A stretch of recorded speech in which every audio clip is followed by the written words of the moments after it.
අපි තියෙන නරක ප්‍රතිඵල දැනගෙන තියෙන්නට ඕන. ඒ වගේම මෛත්‍රී වැඩිීමේ තියෙන වටිනාකම දැනගෙන තියෙන්නට ඕන. එහෙම වුණාමයි අපේ හිත මෛත්‍රිය වඩන්නට නැඹුරු වෙන්නේ. ඉතින් ඒක අපි බොහොම කෙටියෙන් දැනගන්නට ඕනේ. සියල්ල විස්තර ඇතුව කතා කරන්නට කාලය මදි. ඒ නිසා අපි තේරුම් ගන්නට ඕන මේ තරහව ඇති කරගත්තම මේ තරහව කියන්නේ අරමුණේ ගැටෙන ස්වභාවයයි. මේ තරහව ඇති වුණාම ඒ අවස්ථාවේදී තමන්ගේ සිතේ දෙවීම් තැවීම් වෙහෙස කරගතියක් ඇති වෙනවා.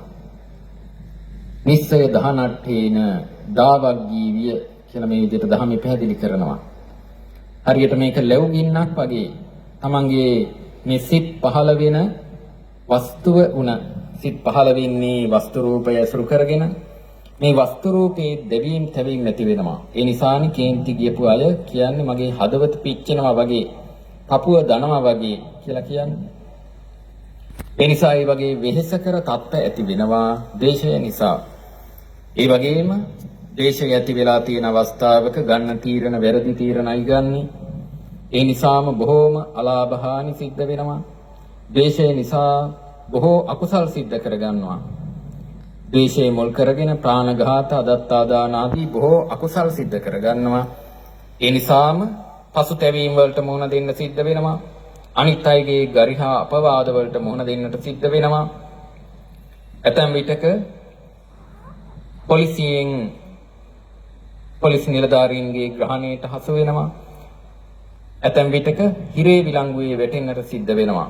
ඇතැම් විටක ඒ වැරදි කරපු ඒ වැරද්දට ලක්ුණ අයගේ ඥාති හිතයිශීන් හෝ වේවා, ඒ හිත මිත්‍ර ආදී පිරිස හෝ වේවා, ඒ අයගේ දඬුවම් වලට ලක් වෙන්නට සිද්ධ වෙනවා.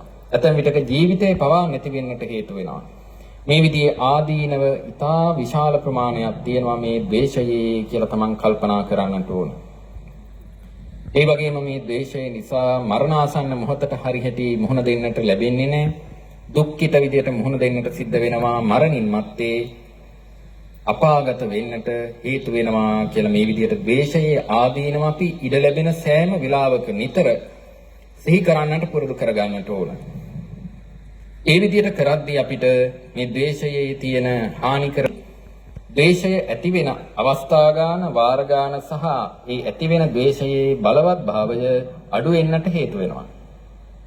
මේක එක ප්‍රධාන කරුණක් අපි නිතර කරන්නට අවශ්‍ය, නිතර අපි පුහුණු කරන්නට අවශ්‍ය දෙයක්. ඒ වගේමයි පින්වතුනි, මේ තමන් යම් කිසි කෙනෙක් කෙරෙහි ගැටීමක්, තරහවක් ඇති වුණොත් ඒක අපි ධර්මානුකූලව කල්පනා කරලා බැහැර කරගන්නට ඕන. කොහොමද අපි ධර්මානුකූලව කල්පනා කරන්නට ඕන? අපි මේ පුද්ගලයන් වශයෙන් කල්පනා කරාට ඇත්තටම මේ වෙනස් වෙලා යන ස්කන්ධ සමූහයක්, ආයතන සමූහයක්, ධාතු සමූහයක් තියෙන්නේ. එහෙමනම් ඒ වගේ වෙනස් වෙලා යන තීමක් ඇති කරගෙන ප්‍රයෝජනයක් තියෙනවද? තමන් කල්පනා කරලා බලන්නට ඕන. කෙනෙක් තමන්ට බනිනවා. ඒ බැනපු නිසා තමන් ඒ කෙනත් එක්ක කේන්ති ගන්නවා නම් ඒ කෙනා ඒ බනින වෙලාවට సంతානයේ පැවතුණු දේශසිත දිගටම තියෙනවද? තමන් කල්පනා කරලා බලන්නට ඕන. දිගටම තියෙන්නේ නැහැ.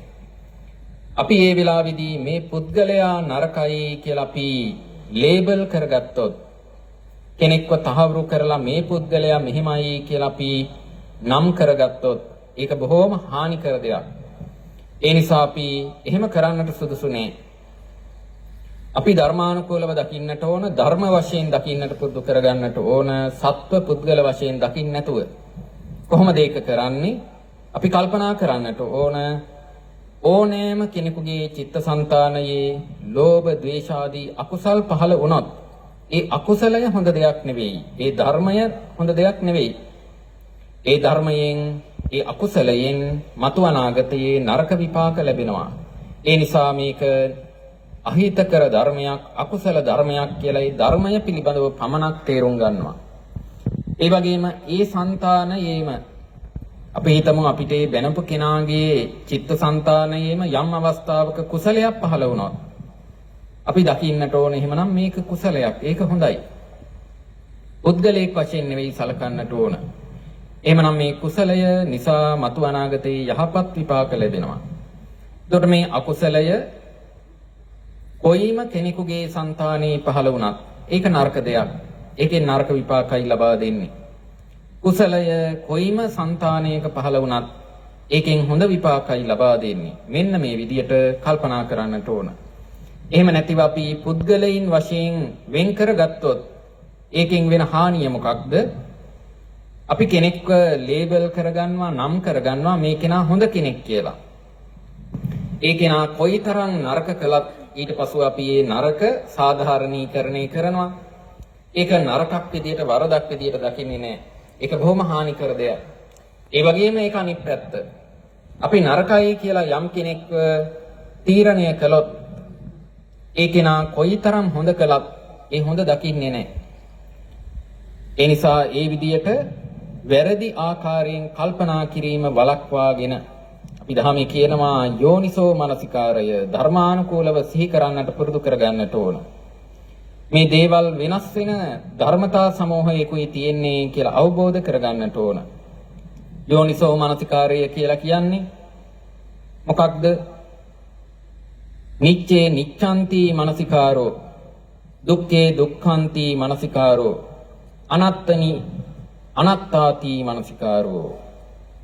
මේ විදියට අනිත්‍ය දුක්ඛ අනාත්ම දේවල් අනිත්‍ය දුක්ඛ අනාත්ම විදියට නිවැරදි ක්‍රමයට දකිනවා නම් මේකට අපි කියනවා යෝනිසෝ මනසිකාරය.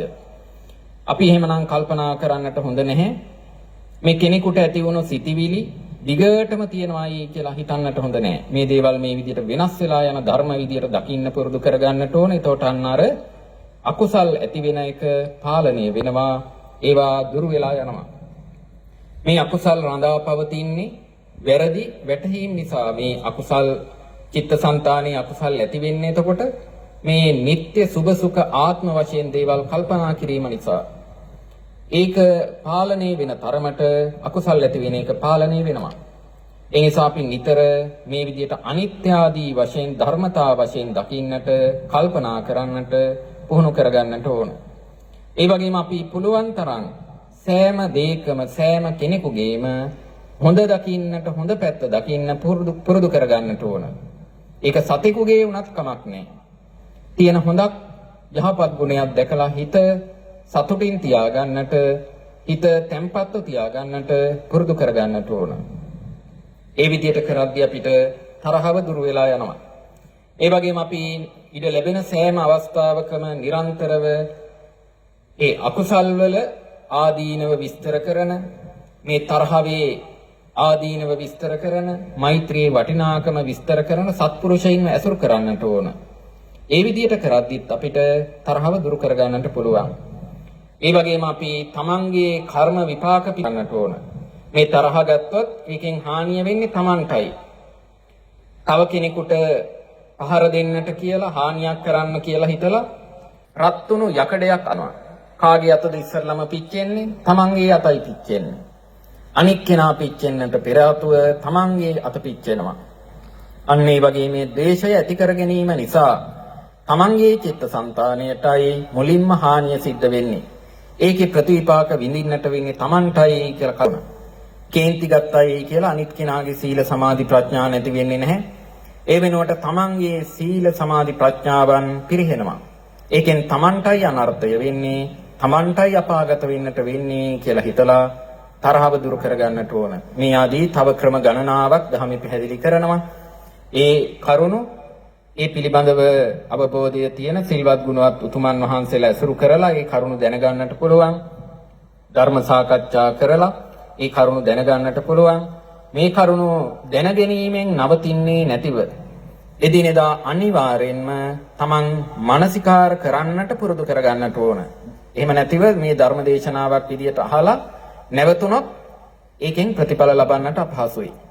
ඒ නිසානි භාග්‍යතුන් වහන්සේ මතක් කරන්නේ දස ධම්ම සූත්‍ර දේශනාවේදී එහෙම තවත් සූත්‍ර දේශනාවලදී කම්මස්සකෝම්හි කම්මදායාදෝ කම්මයෝනි කම්මබන්දු කම්මපටිසරණෝ යම් කම්මං කරිස්සාමි කල්යාණං වා පාපකං වා තස්ස දායාදෝ භවිස්සාමීති පබ්බජිතේන අබින්හම් පච්ච වික්කිතබ්බං මේ කර්මය ස්වකීයයි කියන බව.